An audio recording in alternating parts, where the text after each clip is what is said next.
The word yoga, as most of you doubtless know, is the same as our word yoke, Y-O-K-E, and the Latin word jungere, to join.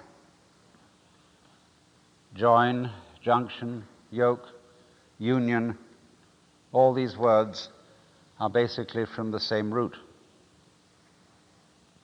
And so likewise, when Jesus said, "My yoke is easy," he was saying, really, my yoga is easy.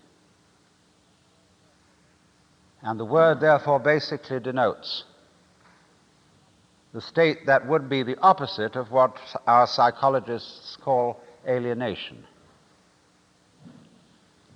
or what Buddhists call Sakaya Drishti, the view of separateness, the feeling of separateness, the feeling of being cut off from being. And most civilized people do in fact feel that way, because they have a kind of myopic attention focused on their own boundaries and what is inside those boundaries, and they identify themselves with the inside and don't realize that you cannot have an inside without an outside. That would seem, wouldn't it, to be extremely elementary logic, that we could have no sense of being ourselves, of having a personal identity, without the contrast of something that is not ourselves, that is to say, other. But the fact that we don't realize that self and other go together is the root of an enormous and terrifying anxiety. Because what will happen when the inside disappears? What will happen when the so-called I comes to an end, as it seems to? Of course, if it didn't,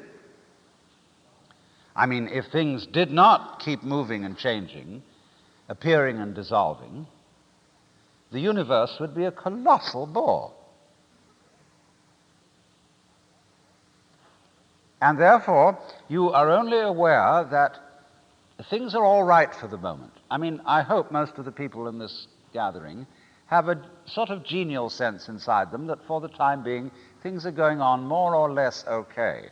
Some of you may be very miserable. And then your problem may be just a little different, but it's essentially the same one. But you must realize that that sense of life being fairly all right is inconceivable and unfeelable unless there is way, way, way in the back of your mind the glimmer of a possibility that something absolutely unspeakably awful might happen. Doesn't have to happen. Of course, you'll die one day. But there always has to be the vague apprehension, the Hintergedanke, that the awful awfuls are possible. It gives spice to life. Now, these observations are in line with what I'm going to talk about tonight, the intellectual approach to yoga. There are basically certain principal forms of yoga. Most people are familiar with Hatha Yoga, which is a psychophysical exercise system, and that's the one you see demonstrated most on television because it has visual value. You can see all these exercises of lotus positions and people curling their legs around their necks and doing all sorts of marvelous exercises. And they're good exercises. The most honest yoga teacher I know is a woman who teaches Hatha Yoga and doesn't pretend to be any other kind of guru, and she does it very well. Then there is Bhakti Yoga. Bhakti means devotion. And I suppose in general you might say that Christianity is a form of Bhakti Yoga, because it is yoga practiced through extreme reverence for and love for some being felt more or less external to oneself, who is the representative of the divine. Then there is karma yoga. Karma means action. And incidentally, that's all it means. It does not mean the law of cause and effect. When we say that something that happens to you is your karma, all it's saying is it's your own doing. Nobody's in charge of karma except you. Karma yoga is the way of action, of using one's everyday life, one's trade, or an athletic discipline like sailing or surf riding or track running as your way of yoga, as your way of discovering who you are. Then there's Raja Yoga. That's the royal yoga. And that's sometimes also called Kundalini Yoga. And that involves very complicated psychic exercises having to do with awakening the serpent power that is supposed to lie at the base of one's spiritual spine and raising it up through certain chakras or centers until it enters into the brain. There's a very profound symbolism involved in that, but I'm not going into that. And then finally there are several others. There's mantra yoga. Mantra yoga, which is the practice through chanting of humming, either out loud or silently, certain sounds which become supports for contemplation, for what is in Sanskrit called jhana. And jhana is the state in which one is clearly awake and aware of the world as it is, as distinct from the world as it is described. In other words, in the state of jhana, you stop thinking. That is to say, you stop talking to yourself and figuring to yourself and symbolizing to yourself what is going on. You simply are aware of what is. And nobody can say what it is because, as Korzybski well said, the real world is unspeakable. It's a lovely double take in that. But that's jhana. That's zazen, where one practices to sit absolutely wide awake with eyes open, but not thinking. That's a very curious state, incidentally. I knew a professor of mathematics at Northwestern University who one day said, "You know, it's amazing how many things there are that aren't so."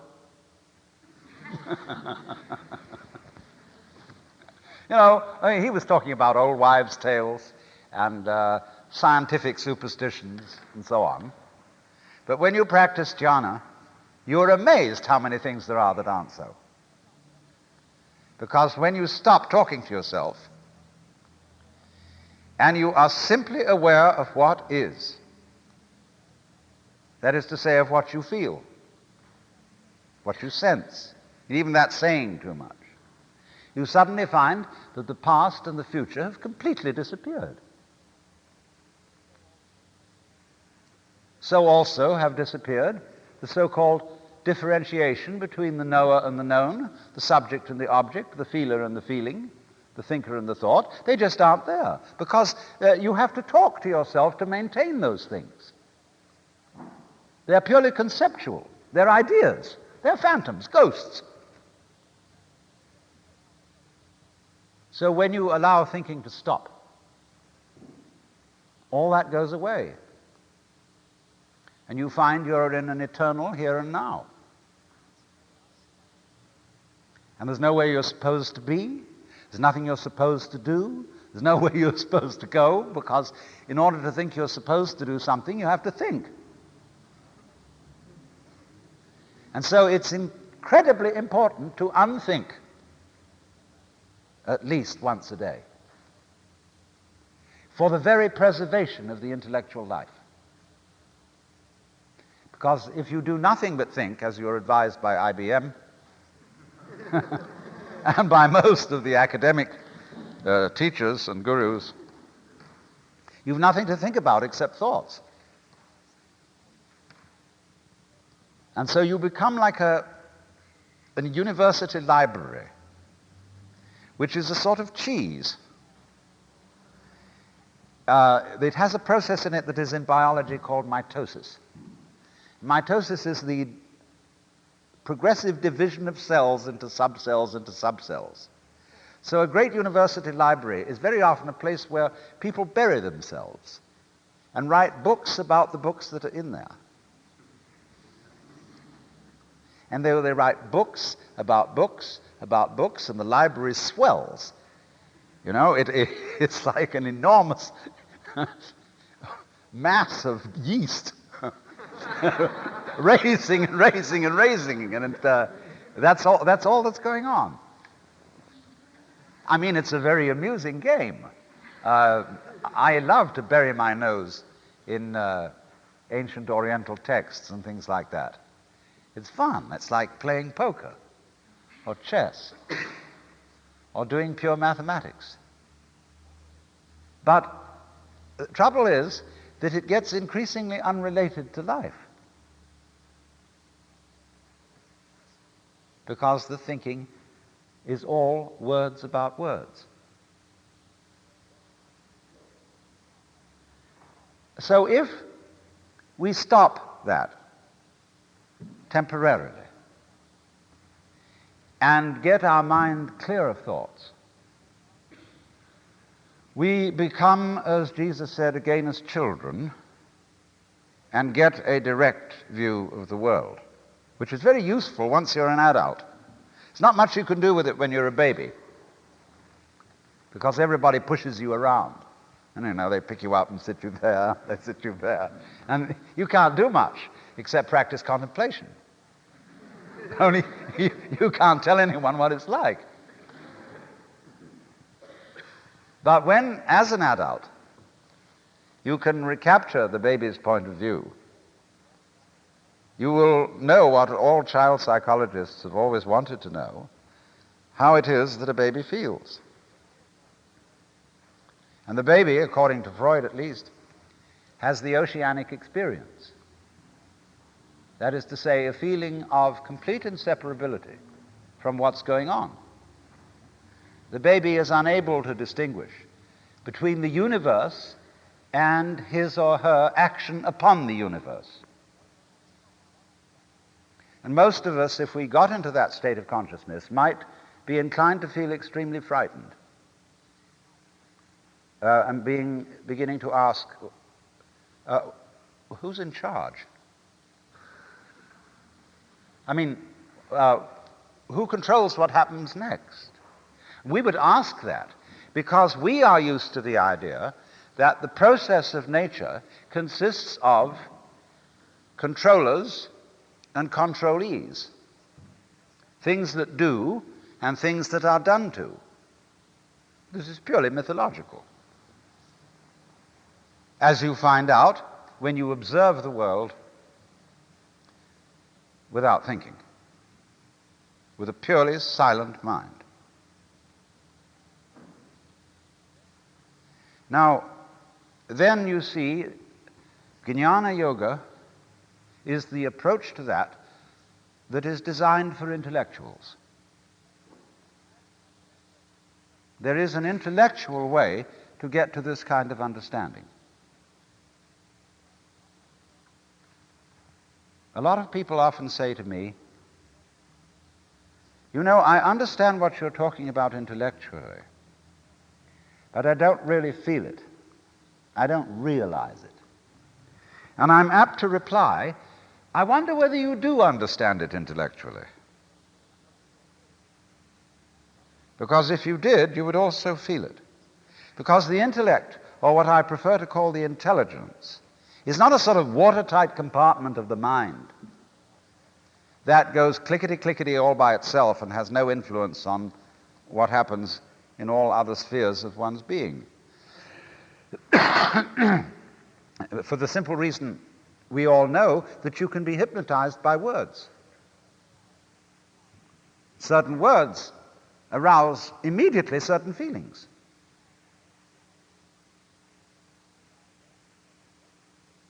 And by using certain words, it's very easy and very rapidly one can change people's emotions. They're incantations. And the intellect is not something separate off there. But the word intellect has become a kind of clickety, a word that represents the intellectual porcupinism of the academic world, as a certain professor said at Harvard at the time Tim Leary was making experiments there, no knowledge is academically respectable which cannot be put into words. Alas, for the Department of Physical Education. Alas, for the Department of Music and Fine Arts.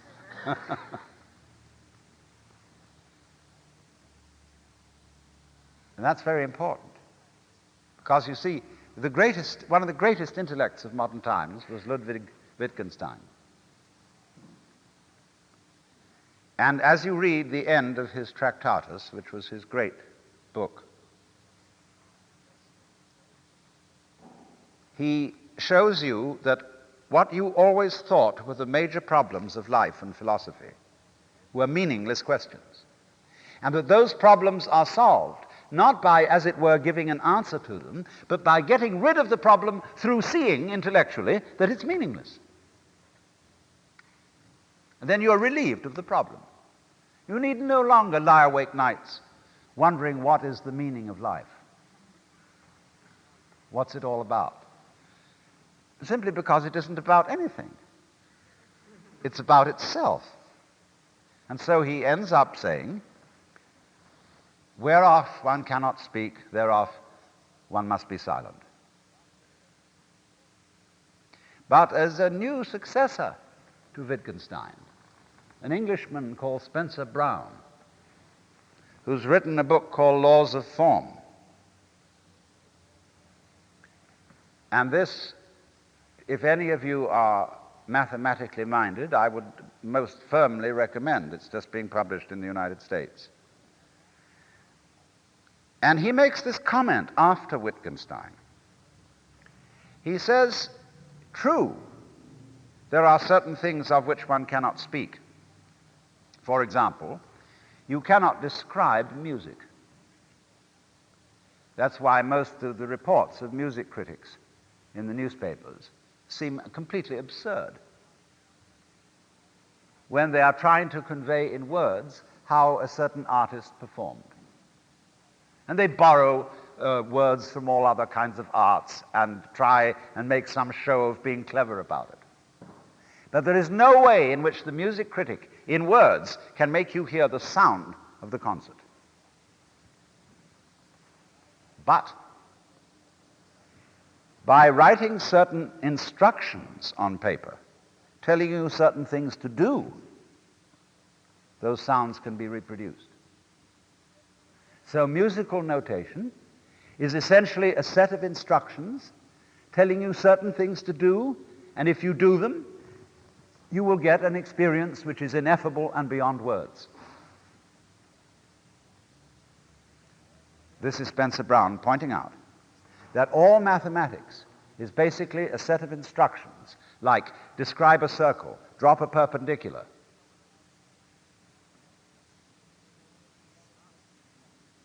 And so if you follow certain instructions, then you will understand certain things that cannot be described.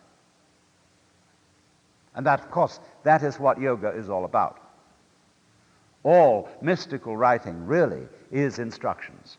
It is not an attempt to describe the universe, to describe God, to describe ultimate reality. Every mystic knows that cannot possibly be done. The very word mysticism is from the Greek root muin, which means silence. Mum's the word. Shut up. I should talk.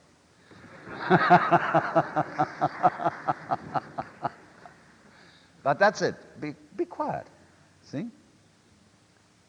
Then you'll understand. Because the instructions are, listen. Listen. See? Or even look. Stop, look, and listen. That's yoga. And see what's going on. Only, don't say it, that'll spoil it. It's like somebody came to a Zen master and said, the mountains and hills and the sky, are not all these the body of Buddha? And the master said, yes, but it's a pity to say so.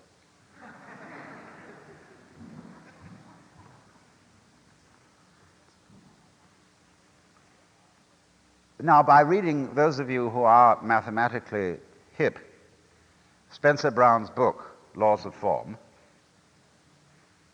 you can go through an intellectual process that is very close indeed to Jnana Yoga. I was so impressed with it, John Lilly turned me on to it, as a matter of fact, that I went over to England specially to see this fellow. And he's quite remarkable. Youngish man, adept at all sorts of things. If he were a black magician, he would be a real danger to society. But he's not. The point of the book is, he starts out with the instruction, draw a distinction. Any distinction you want. Between something and nothing, between the inside and the outside, what have you. Any distinction, just draw a distinction. Then he takes you through a process of reasoning where he shows you that once you have made that step, all the laws of mathematics, physics, and biology and electronics follow inevitably. And he draws them out. And he gets you into the most complicated electronic circuitry systems that necessarily follow from your having drawn a distinction. Once you've done that, the universe as we know it is inevitable. After that, he says, I haven't told you anything you didn't already know. At every step when you saw that one of my proofs, one of my theorems was correct, you said, oh, of course. Why? Because you knew it already. And then at the end of it, where he's shown you, as it were, the nature of your own mind, he raises the question, was this trip really necessary? So now he takes us in a re-entry job and says, you see, what has happened through all this mathematical process, and also in the course of your own complicated lives, where you've been trying to find out something, of course, that you already knew. What has been happening is the universe has taken one turn. That's the meaning of universe. It has taken a turn on itself, to look at itself. Well, you see, when anything looks at itself, it escapes itself. As the snake swallowing its tail, as the dog chasing its tail, as trying to grab this hand like that, it gets some of it, but it doesn't get it. And so he makes the amazing remark, naturally, as our telescopes become more powerful, the universe must expand in order to escape them. Now you will say this is subjective idealism in a new disguise. This is Bishop Berkeley all over again, saying that we create the universe out of our own minds. Well, unfortunately, it's true. And if you take mind to mean brain, physical nervous system, and go and listen to Karl Pribram's lectures at Stanford, you will find him saying the same thing in neurological terms. It's the structure of your nervous system which causes you to see the world that you see. Or read J.Z. Young's book, Doubt, Uncertainty, and Science, where all this is very clearly explained. It's the same old problem in new language. Only it's a more complicated language, a more sophisticated, up-to-date, scientifically respectable language. But it's the same old thing. But that's yoga, you see. Yoga union means that you do it. In a sense, you are God. Tattvamasi, as the Upanishads say. You are making it.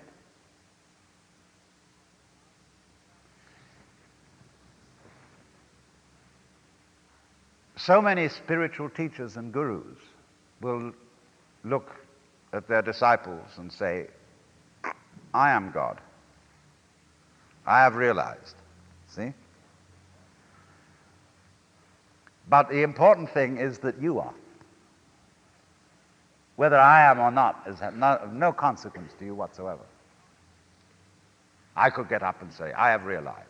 I put on a turban and yellow robe and whatever, and say, come and have darshan. I'm Guru. You need the grace of Guru in order to realize, and so on, and it'd be a wonderful hoax. It'd be like picking your pockets and selling you your own watch.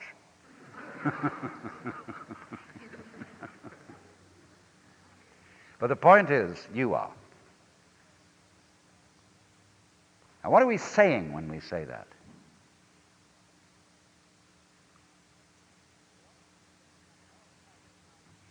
We're obviously saying something very important.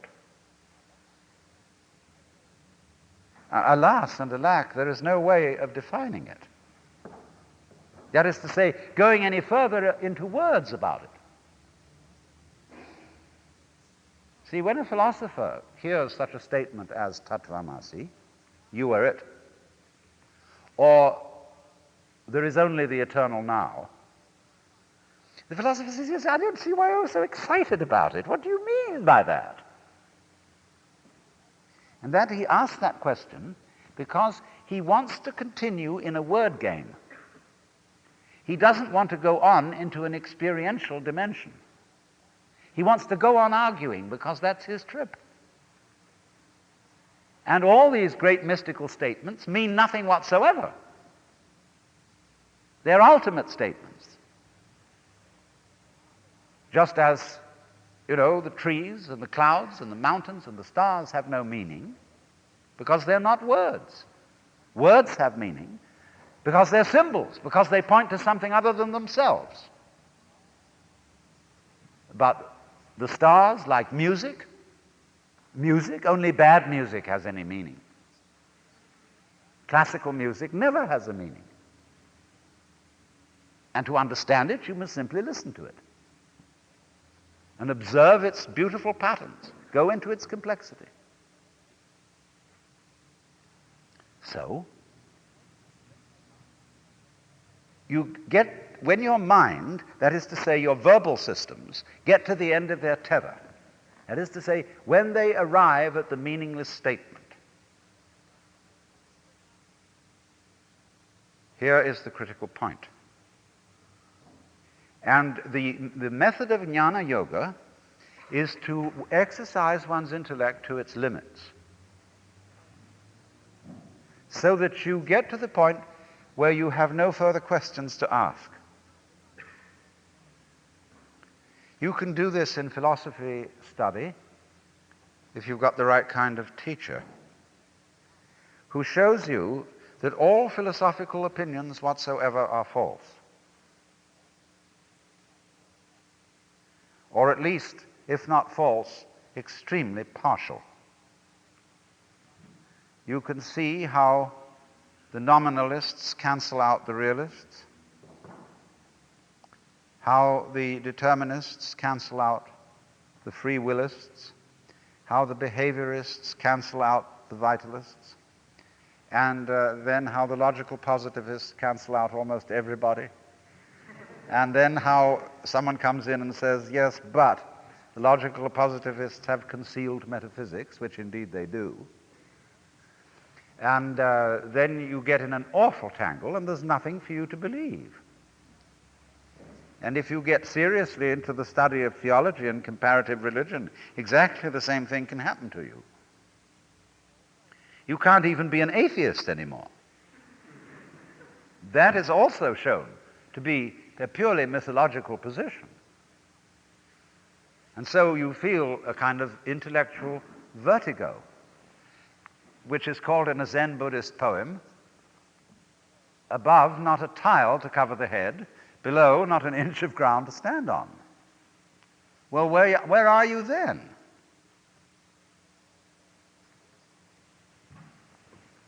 Well, of course you always were.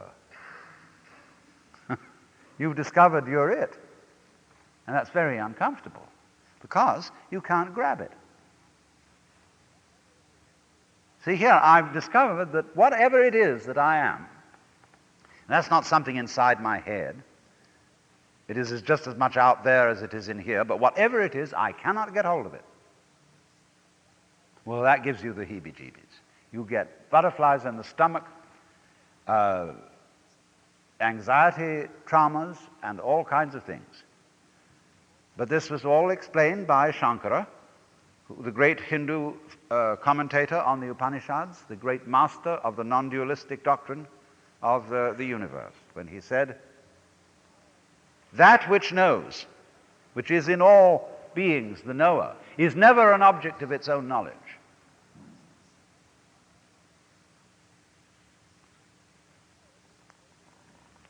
So therefore, to everyone who is in quest of the supreme kick, the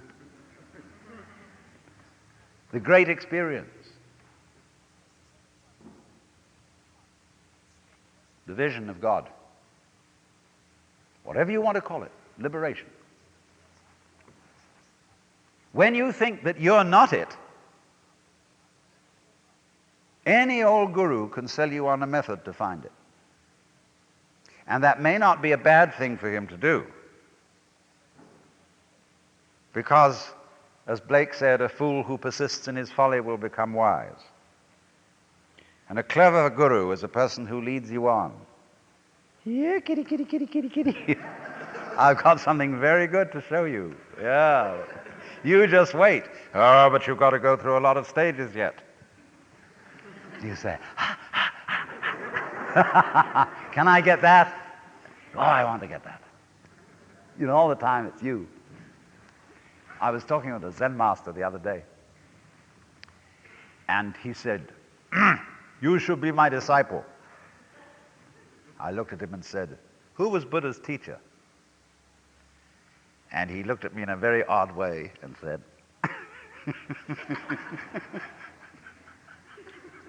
so he burst into laughter, and he gave me a piece of clover.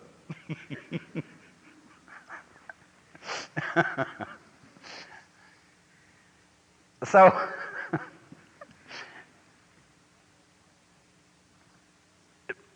you see, so long as you can be persuaded that there's something more that you ought to be than you are, you've divided yourself from reality, from the universe, from God, or whatever you want to call that, the tat in tattvamasi. And you will find constantly, if you are interested in anything like this, in psychoanalysis, in Gestalt therapy, in sensitivity training, in any kind of yoga or what have you, that there will be that funny sensation of what I'll call spiritual greed that can be aroused by somebody indicating to you, there are still higher stages for you to attain. You should meet my guru.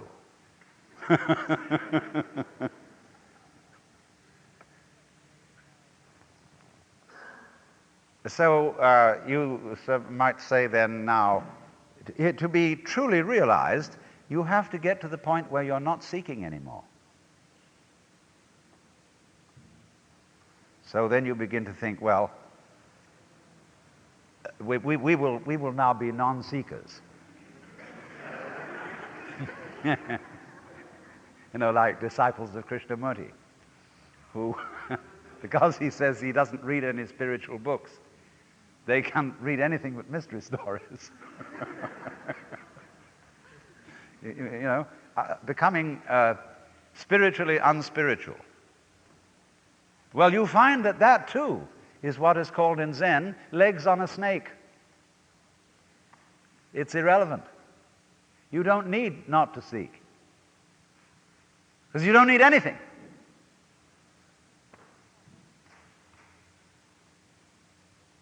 And it's like crawling into a hole and pulling the hole in after you. And the great master of this technique was a Buddhist scholar who lived about 200 AD called Nagarjuna. He invented a whole dialectic. He had a whole school called Madhyamika, where the, as it were, leader of the students would simply destroy all their ideas, absolutely abolish their philosophical notions. And they get the heebie-jeebies. And they see he didn't have the heebie-jeebies. He seemed perfectly relaxed in not having any particular point of view. Well, they said, "Teacher, how can you stand it? We have to have something to hang on to." Who does? Who are you?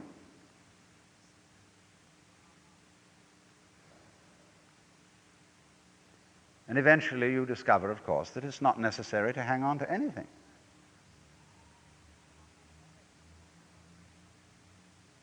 To rely on anything. There's nothing to rely on, because you're it. It's like the universe. It's like asking the question, where is the universe? And by that I mean the whole universe.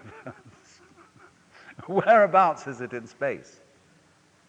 Everything in it is falling around everything else, but there's no concrete floor underneath for the thing to crash. Because the space, you can think of infinite space if you like. You don't have to think of curved space. The space that goes out and out and out forever and ever and has no end. What is that? Of course it's you. What else could it be? Only the universe is delightfully arranged so that as it looks at itself, in order not to be one-sided and prejudiced, it looks at itself from an uncountable number of points of view. We thus avoid solipsism, as if I were to have the notion that it's only me that's really here, and you're all in my dream.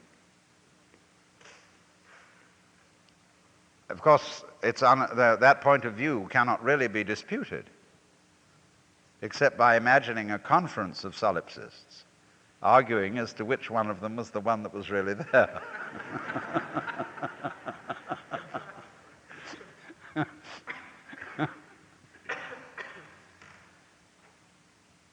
Now, you see, if you understand what I'm saying with your intelligence,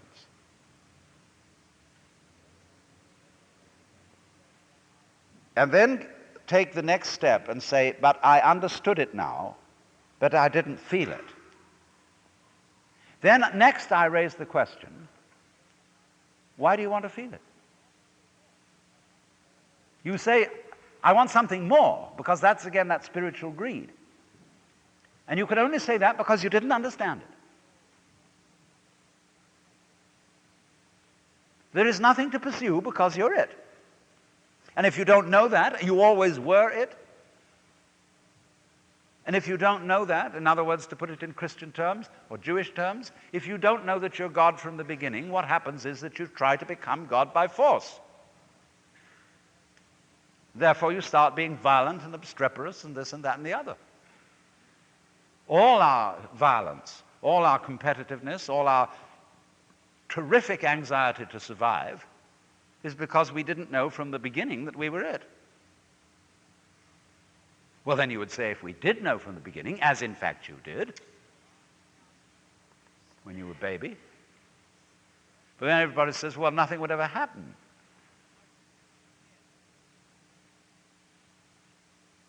But it did happen, didn't it? And it's some of it's pretty messy. But what people don't realize is they say, well, take the Hindus. It's basic to Hindu religion that we are all God in disguise and that the world is an illusion. All that is a sort of half-truth. But if that is the case, if Hindus, and really awakened Hindus, by the knowledge of their union with the Godhead, would simply become inert, why then Hindu music? The most incredibly complex, marvelous technique. When they sit and play, they laugh at each other. They're enjoying themselves enormously with these very complicated musical games. But when we come and the symphony orchestra gets up, everybody dresses in evening dress, the most serious expression, and all the audience is down, and it's like it's in a kind of church. And there's none of that terrific zest where the drummer, the tabla player, laughs at the sarod player as they compete with each other in all kinds of marvelous improvisations. So if you do find out, by any chance, who you really are, you, instead of becoming merely lazy, you start laughing. And laughing leads to dancing. And dancing needs music. And we can play with each other for a change.